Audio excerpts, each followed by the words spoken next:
It's quite easy to offend someone these days. Even me stating this observation can rub someone up the wrong way.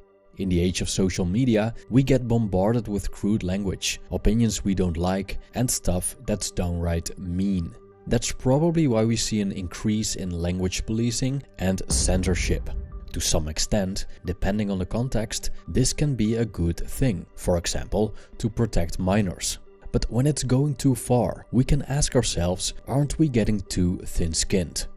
From a Stoic point of view, we're not offended by what we deem offensive, but by our choice to be offended.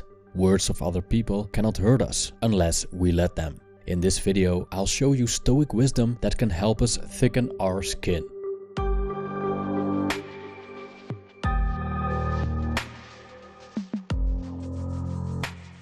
Seneca the Younger was a statesman, dramatist and satirist, but I think that most of us know him as one of the great Stoic philosophers.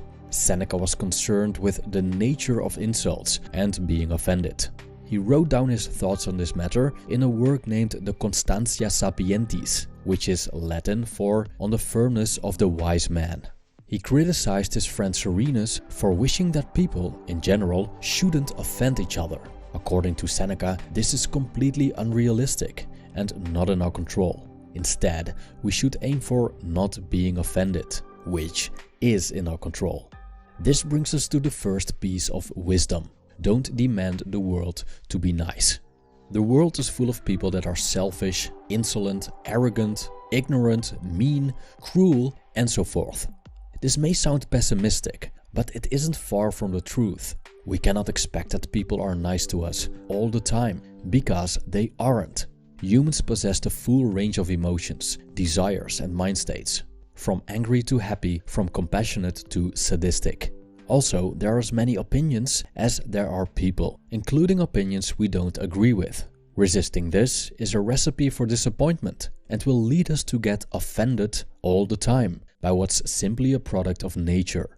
Demanding that the world doesn't offend us is futile, because it's impossible to alter more than 7 billion people to our own liking. As Seneca stated, and I quote, "You are expressing a wish that the whole human race were inoffensive, which may hardly be. Moreover, those who would gain by such wrongs not being done are those who would do them, not he who could not suffer from them even if they were done."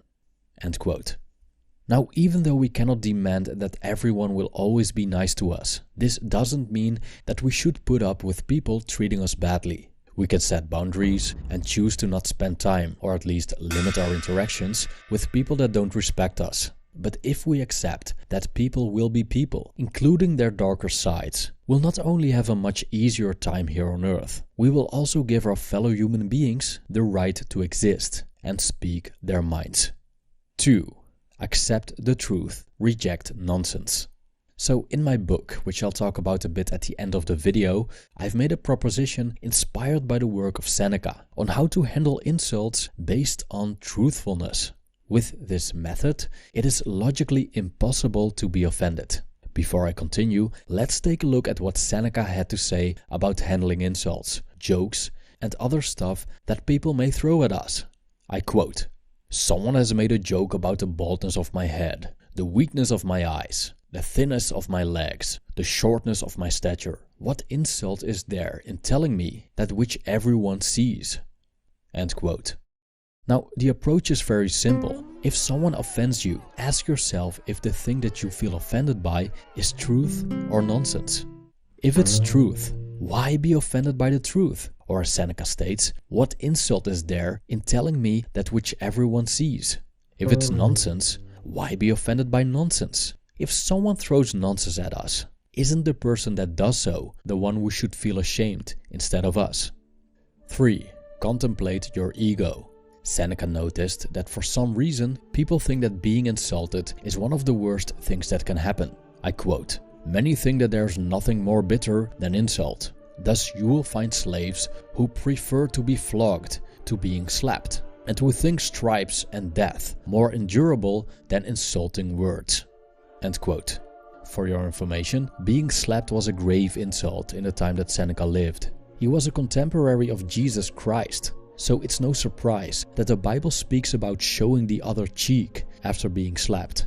In this context, slapped doesn't mean physical assault, but rather an insult.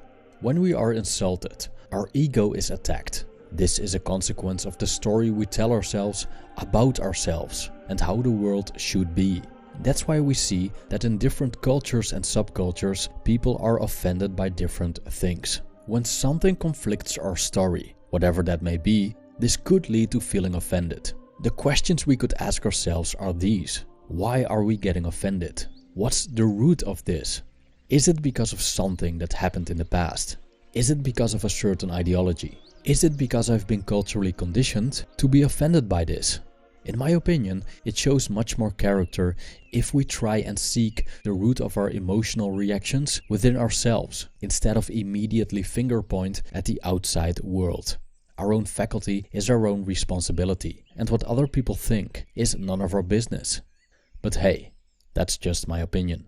Now, for those interested in reading my book, I'll give you some information about what you can expect. Unoffendable is mainly inspired by Stoic philosophy and shares different ideas and personal situations that examine the nature of insults, the mind, getting offended, and how to become quote-unquote unoffendable. This book is highly autobiographical, which means that I'm very open about my personal experiences in regards to becoming less offendable. The first chapter of the book is a light-hearted explanation about different types of insults. From the second chapter, it's going to be a bit deeper and more philosophical, like you're used to when it comes to my videos. If you're interested, please follow one of the links in the description or visit my website for more information. If you've read the book, feel free to leave a review on Amazon. Of course, I hope that your experience will be positive. Thank you for watching.